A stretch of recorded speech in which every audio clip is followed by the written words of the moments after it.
Ponencia para optar al título de Maestría en Literatura de la Facultad de Ciencias de la Educación de la Universidad Pedagógica y Tecnológica de Colombia en Tunja en el año 2022. El título de la ponencia se llama El entrecruzamiento de la historia y la ficción en la ceiba de la memoria de Roberto Burgos Cantor a través de la metaficción historiográfica, realizada por Luis Fernando Pérez Cuestas, dirigida por Viviana Paola Fernández Luna. El presente trabajo aborda la novela La ceiba de la memoria del escritor cartagenero Roberto Burgos Cantor, publicada por primera vez en el año 2007. Una novela en la que el autor se consagró durante más de 10 años para estructurar su gran apuesta de escritura. Este trabajo analiza el proceso de entrecruzamiento entre la historia y la ficción de la novela La ceiba de la memoria a través de 3 estrategias narrativas que se presentan en la metaficción historiográfica, un concepto desarrollado por la teórica canadiense Linda Hudson en su libro Una poética del posmodernismo. Las 3 estrategias son: los recursos paródicos que se utilizan a la hora de transgredir una historia oficial, los rasgos de heteroglosia como una yuxtaposición de lenguajes, estilos y registros diversos que se presentan en la novela, y la identificación del proceso metaficcional que genera una autorreflexividad narrativa y autoconciencia histórica. El presente trabajo se compone de 3 partes. Primera, un estado de arte que se denomina Estudios en torno a la novela La ceiba de la memoria. 2. La fundamentación teórica para el análisis de la ceiba de la memoria. Y 3. El análisis, el entrecruzamiento de la historia y la ficción en la ceiba de la memoria. 1. Estudios en torno a la novela La ceiba de la memoria. Esta investigación dio como resultado el análisis de más de 50 textos que abordan directamente la novela de Roberto Burgos Cantor. Esta parte se organiza en 4 categorías. Primera, experiencias de lectura, el carácter mediático que se tejió en torno a la novela, reseñas, homenajes, semblanzas, etc. Segundo, memoria, metaficción, autorreflexividad y polifonías textuales.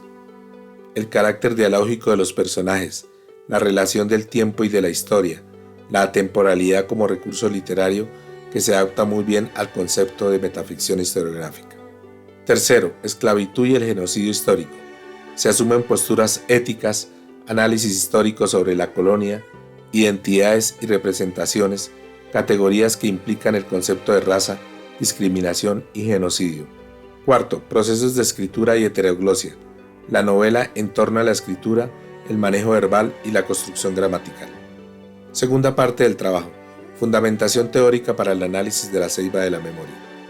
El concepto de entrecruzamiento de la historia y la ficción lo desarrolla el filósofo francés Paul Ricoeur en su libro Tiempo y Narración, que analiza cómo toda ficción tiende a estar ligada a una realidad histórica.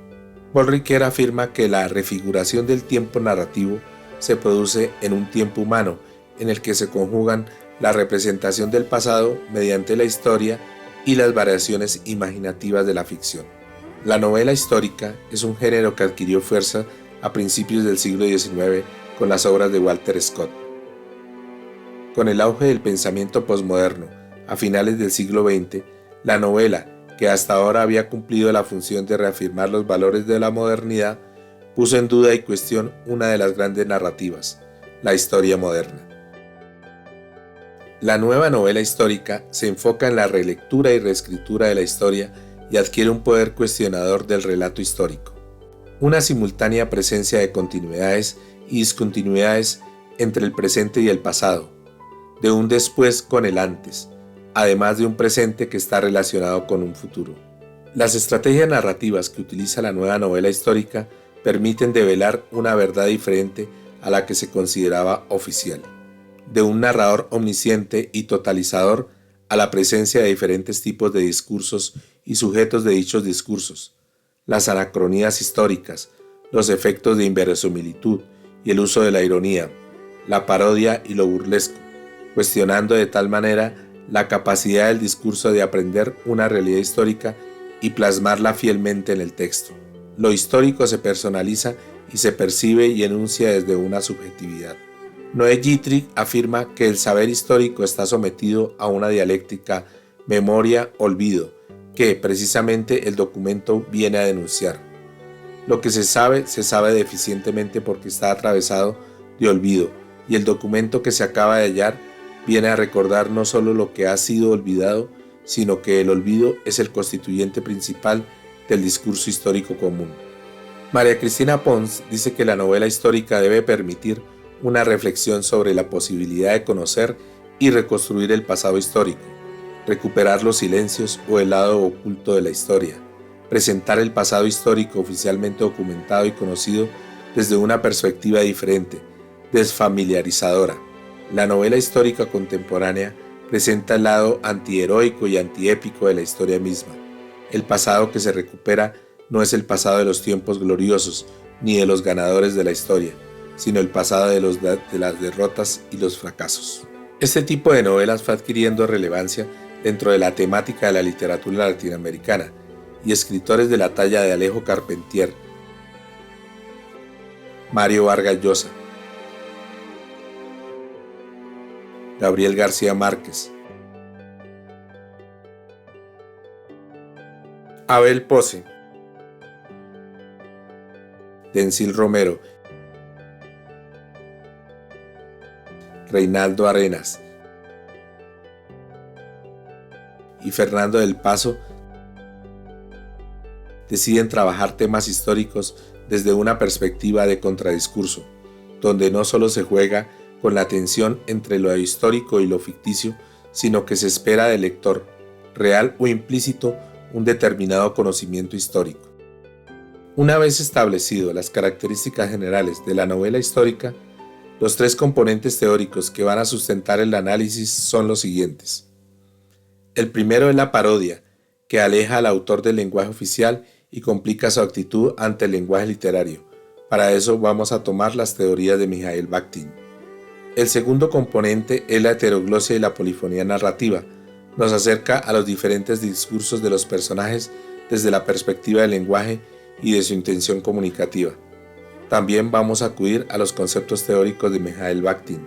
El tercer componente se refiere a la metaficción, la autoconciencia de la novela y en este caso de la novela histórica, fundamentado en los aportes teóricos de Linda Hudson.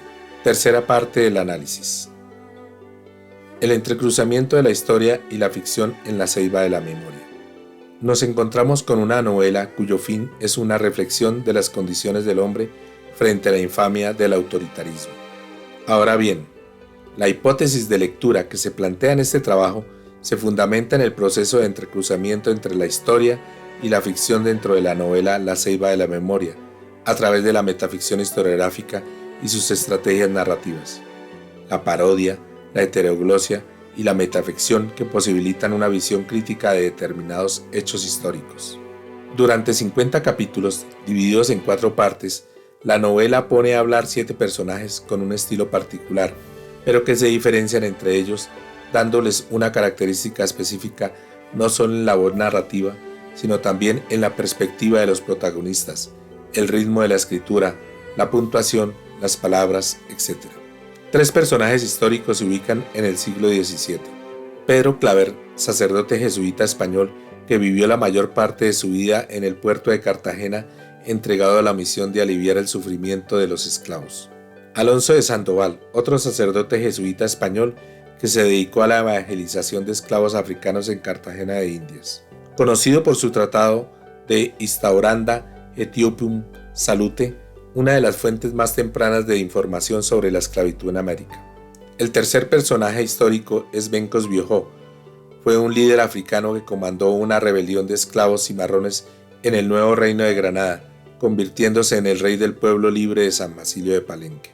Los otros 2 personajes del siglo XVII son ficticios, mujeres que también viven en Cartagena y representan 2 perspectivas muy distintas de la infamia de la esclavitud.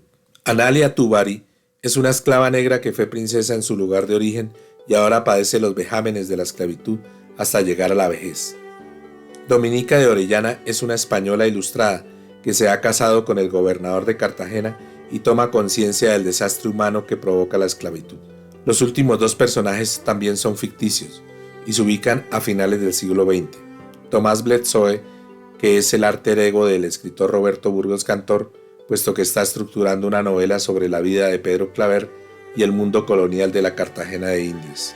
Finalmente, un personaje anónimo que viaja con su hijo de Cartagena a Europa, más específicamente a Polonia y los campos de concentración de Auschwitz, y que también se podría decir que es el alter ego del autor de la novela, pero desde una perspectiva más de conciencia frente al genocidio. El entramado narrativo de estos personajes nos permite una visión muy completa de la condición humana frente al genocidio. 1. La función paródica en la ceiba de la memoria.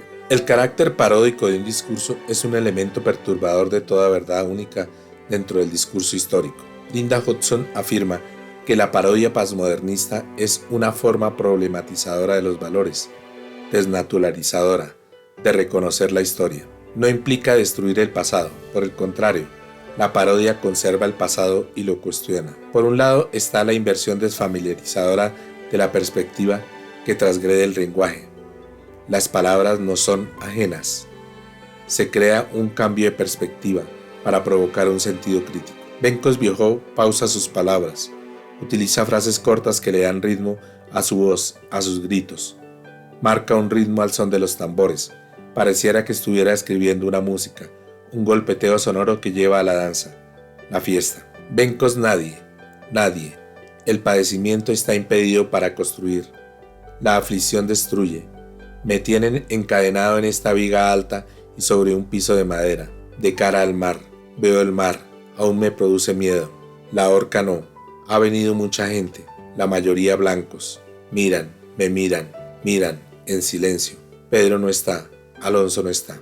La ceiba de la memoria, página 376. Los protagonistas rompen toda normativa sintáctica del español. Hace parte de su identidad cultural, su esencia africana que transgrede una gramática definida como dominante porque piensan a su ritmo, un ritmo donde la palabra hablar predomina y el canto es el mejor medio para comunicar lo que siente, mas no la escritura. La escritura se tiene que adaptar a esa voz, se tiene que desfamiliarizar. Yo a Pedro no le digo piedra, tampoco pedrada. No le pregunto por qué está acá en lugar de cuidar la cantera de sus hermanos en la isla de Tierra Bomba, si él es piedra como me ha dicho. Gritar. La ceiba de la memoria, página 81. Le sucede lo mismo a Nalia Tubari. Une dos oraciones y evade las comas. La negra por piedad, no por reverencia, la negra acerca sus labios a la lombriz. Reitera una conjunción copulativa y nuevamente evade las comas. Todas estas estrategias lingüísticas propias de la oralidad plasmadas en la escritura. Sus labios morenos y con el ancho ambicioso de lo que no cabe en el rostro y desborda tierno y floreado y húmedo y tibio, y la tanasia siente el susto del animal, su temblor indeciso, su torpe falta de uso, su indecisión encogida, su potencia con arrugas. Hipérbatos que parecen trastocar el sentido, palabras repetitivas que enmarcan la armonía de la escritura, toda una serie de elementos del habla y de la dicción afro que se insertan dentro de la literatura convencional para institucionalizar las inflexiones dialécticas dentro de una literatura occidental.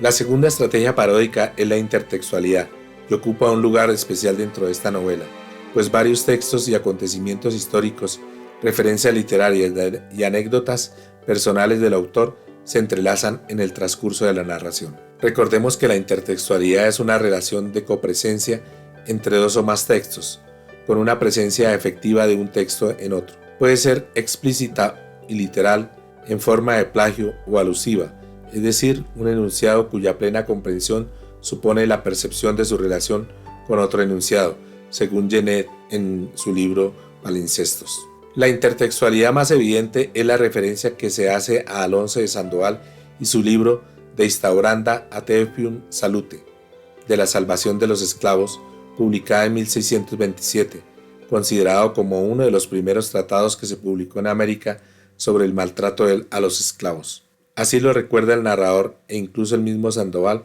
cuando está en el lecho de muerte.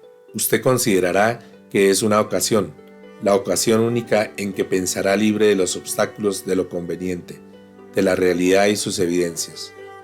Imaginará un tiempo, los meses que demorará el mal de Loanda en llevárselo a usted, lo creerá suficiente para una larga postdata en su libro De instaurada Atiopum Salute, La Ceiba de la Memoria, página 66. El encuentro entre los dos jesuitas va a suceder como un acontecimiento histórico, con lugares y fechas reales, pero gracias a la ficción del narrador se va a convertir en la pieza fundamental de la novela.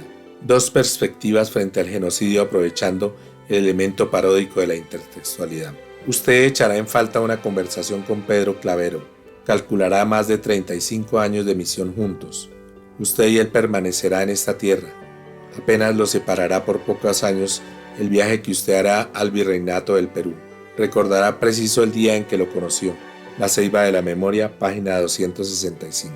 Una intertextualidad que aparece en el título de uno de los últimos capítulos nos remite al título de una novela del escritor italiano Italo Calvino, Si una noche de invierno, un viajero. Novela con unas características posmodernas en su estructura, cuya influencia es evidente en el desarrollo de la novela de Roberto Burgos Cantor. Si una noche de invierno, un viajero. La novela comienza en una estación de ferrocarril. Resopla una locomotora. Un vaivén de pistones cubre la apertura del capítulo. Una nube de humo esconde parte del primer párrafo. Entre el olor a estación pasa una ráfaga de olor a cantina de la estación. Hay alguien que está mirando a través de los vidrios empañados. Italo Calvino, 1984. ¿Y qué pasa con ese personaje? Burgos Cantor lo complementa. Nos cuenta lo que pasa cuando el tren se ha marchado, a dónde va, de dónde viene y por qué está así. Si una noche de invierno, un tren.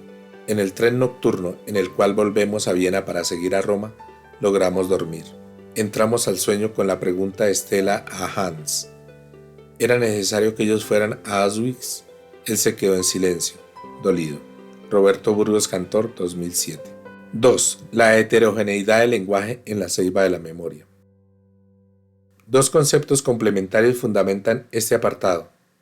El carácter polifónico de la novela, que en palabras de Mijael Bakhtin, la esencia de la polifonía consiste precisamente en que sus voces permanezcan independientes y como tales se combinen en una unidad. Y la heteroglosia, entendida como la yuxtaposición de lenguajes, estilos y registros diversos.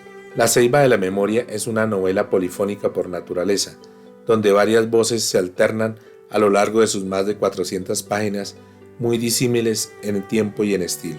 El discurso de Benkos Biojó es una voz de protesta, en primera persona, siempre apuntando a la palabra gritar, como si gritara de verdad, creando una sensación de protesta frente a lo que le ha sucedido, buscando crear ese efecto en el lector, un pacto para que él lo sienta.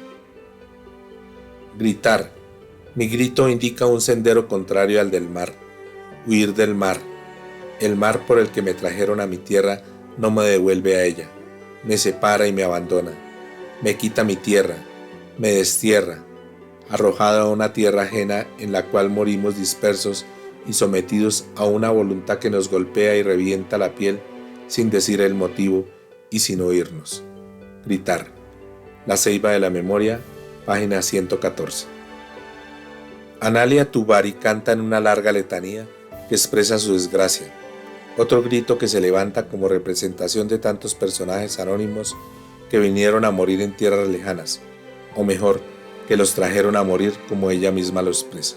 Yo no vine, me trajeron amarrada con cadenas, me robaron y después fui vendida.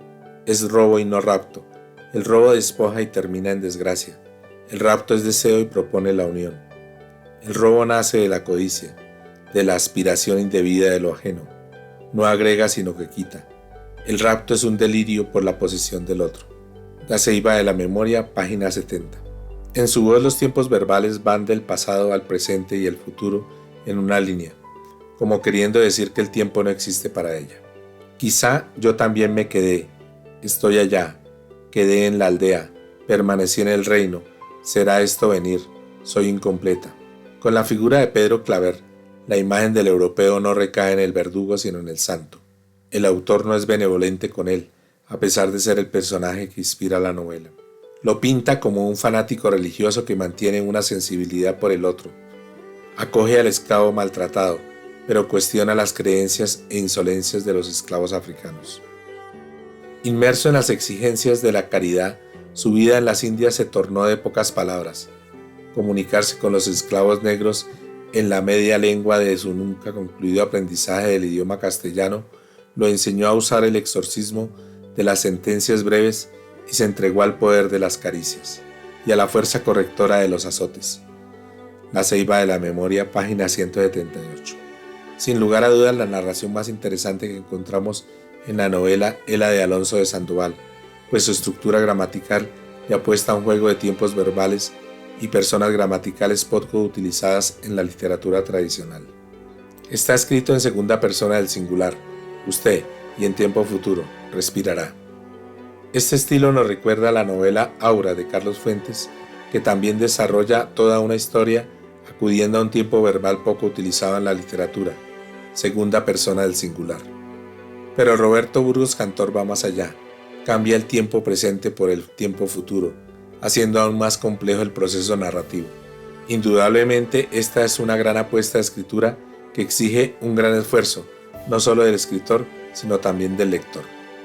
Usted aún respirará, una respiración lenta y turbia, con interrupciones de agonía. Las moscas zumbarán en el resplandor metálico de la luz y se posarán en las pústulas de su cuerpo hinchado.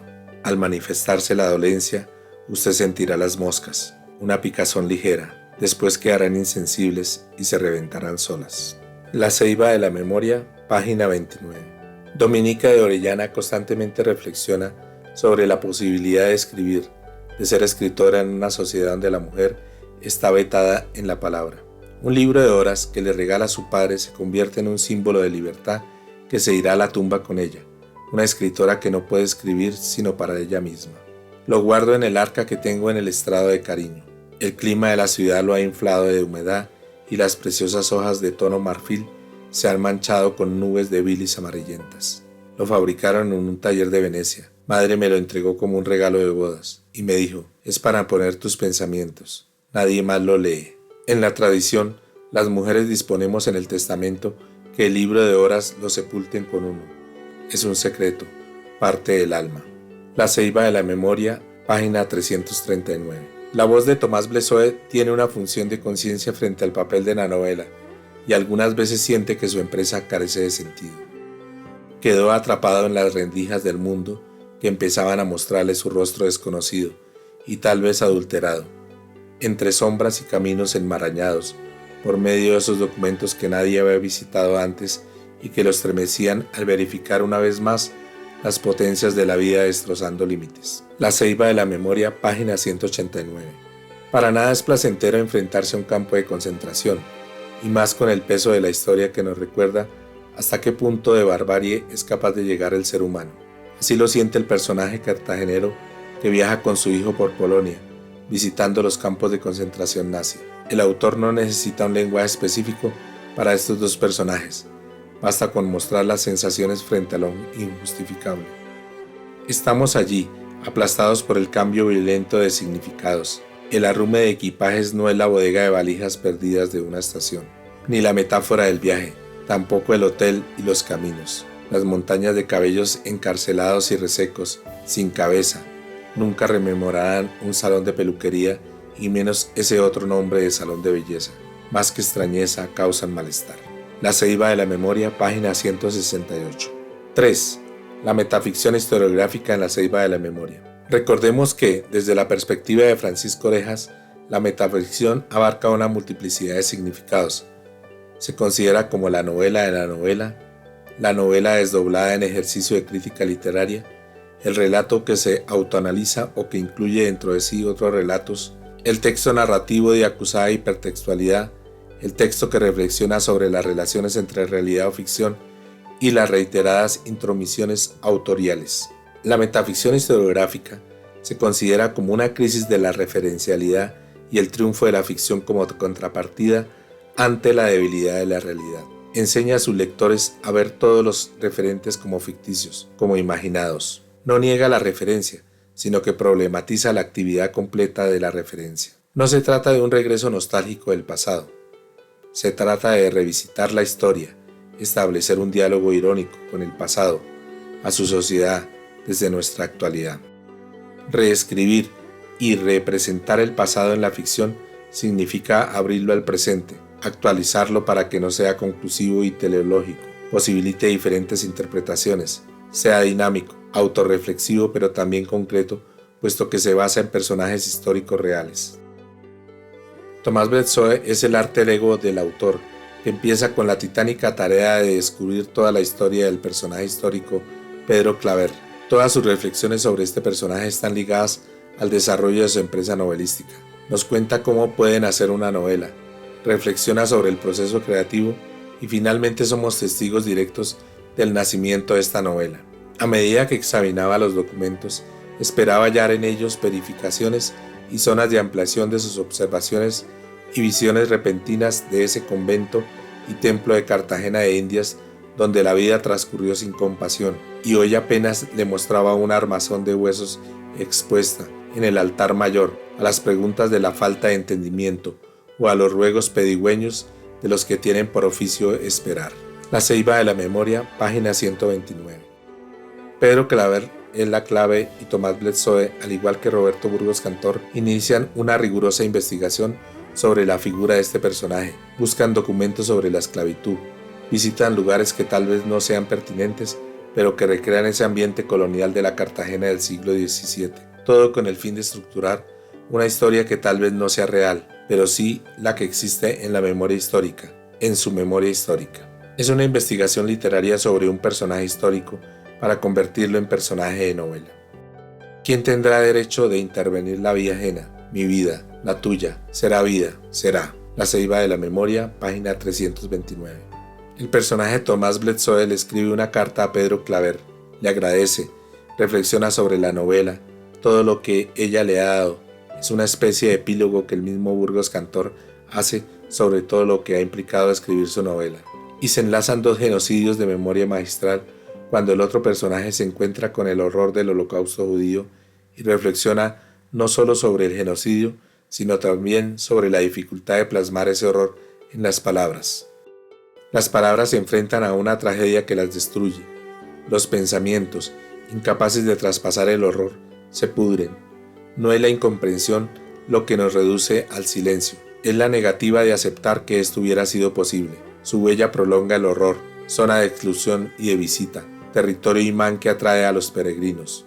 No hay ruegos, no hay petición, no hay plegaria, no hay imprecación, no hay sollozo, ni gratitud, ni promesa, no hay templo, ni castillo de horror y sangriento. La ceiba de la memoria, página 169. Finalmente, los personajes de la colonia también reflexionan sobre su condición, cada uno desde su perspectiva y generan una crítica a la ignominia de la esclavitud. Dominica de Orellana, que ha cambiado de continente, de sociedad, de vida, se ve obligada a configurar un nuevo mundo. También Analia Tubari está obligada a interpretar este nuevo mundo, pero ella no se adapta, no se resigna, no apela al destino, por el contrario, critica su situación y empieza a cuestionar al otro, al opresor en su condición humana.